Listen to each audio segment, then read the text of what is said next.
Peggy 18.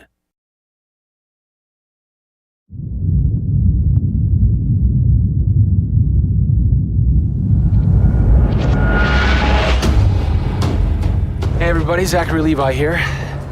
Over the last few months, we've brought you exclusive behind-the-scenes looks at the final hours of development of Tomb Raider.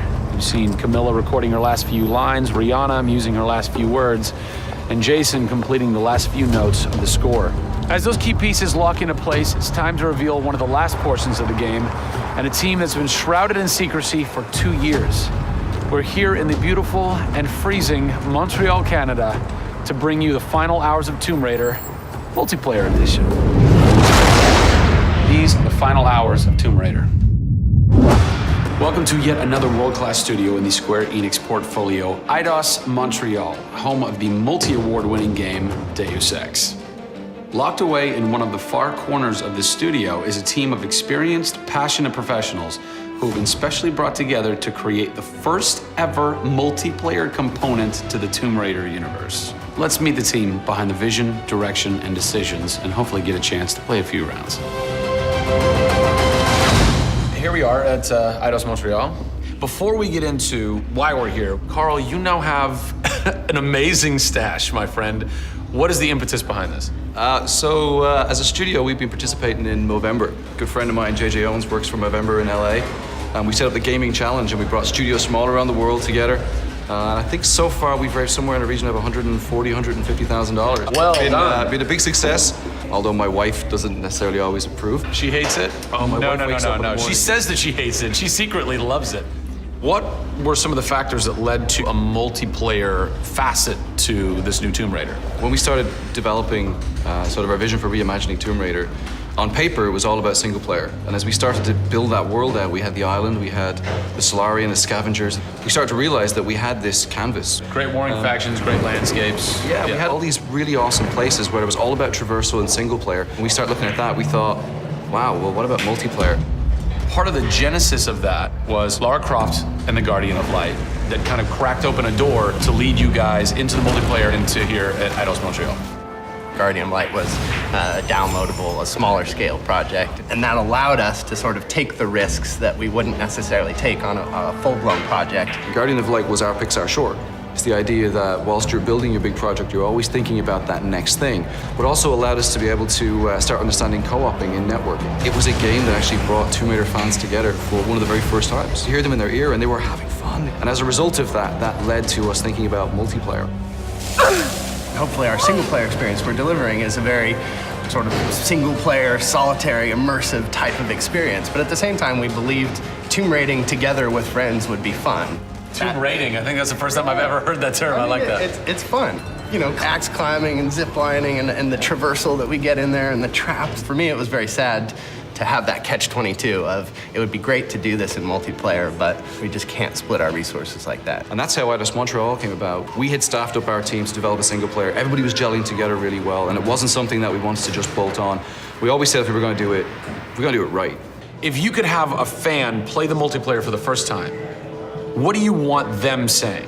For me, they're kind of different moods. It's not like I do one or the other. It's kind of like sometimes I turn down the lights and just play that single player experience. And other times I want to just jump in and have fun and start killing fools. Joe Curry, producer of multiplayer on Tomb Raider. It's the first time Tomb Raider has ever incorporated multiplayer, and you're in charge of that. Yeah. What's running through your mind when you get that call? Well, first off, exciting, right? I mean, we're all huge fans of Tomb Raider on the team. I mean, we grew up with Lara Croft. But when we spoke to Crystal, like, we want to do multiplayer, and we're thinking, how do you do that? It's always been Lara's story. You've been in charge of creating the first ever Lara Croft Tomb Raider. No pressure. Multiplayer. No pressure, Zach. Thank you. What are some of the main pillars that you brought over from the single player to the multiplayer to make those two worlds cohesive? The element that really stuck out was survival. The group surviving together. Right. But then traversal, the ability to go up and down and kind of everywhere in a level. The weapons, you know, the characters. What did you guys have to tweak in order to create an engaging multiplayer experience that wouldn't necessarily work with the pieces that were in play with the single player experience? One example is the bow. Especially in the reboot, it's so iconic that we had to make it work for multiplayer. You have a certain forgiveness when you play single player. Multiplayer, players expect snappiness. I shoot you, I expect you to go down, or you can just do what I do, which is take out the biggest gun and just run for them and shoot them out. The environment itself can be a threat.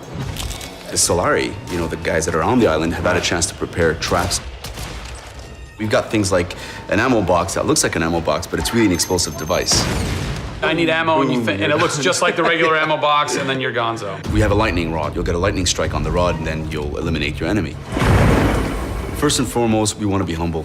We want players to just have a really memorable experience. I had fun doing this. Do you remember when we set that trap? Moments that the players will come back to and talk about experiences that they've had for themselves, not necessarily the game offering them experiences. Absolutely. So, Joe, behind us we have the QA team, or the quality assurance team. They're a part of the development team. Mm-hmm. They can tell us what we need to fix and what's working and what's not. When do I get to game test? When do I get to get my hands on the game? Soon. We got a surprise for you first, Zach. So, when I was approached to host the final hours of Tomb Raider, essentially the biggest tell that I had was, I want to be in the game. I want to have a cameo, I want to have something. So guess what? Boom! Boom! Boom! I'm a playable character in the multiplayer Tomb Raider. How sick is that, Joe? You and your team are awesome. I can play with myself, virtually. Are we ready? Oh, that burns! You suck! Get those transmitters running. Radio transmitter activated! We're getting off this damn island? We send this thing. Beautiful. I would like to try and kick your butt as me in this map right now. Should we try it? All right. Bring it. Let's do it. It's happening right now. Oh, nice! Was that one of my traps? That was one of your traps.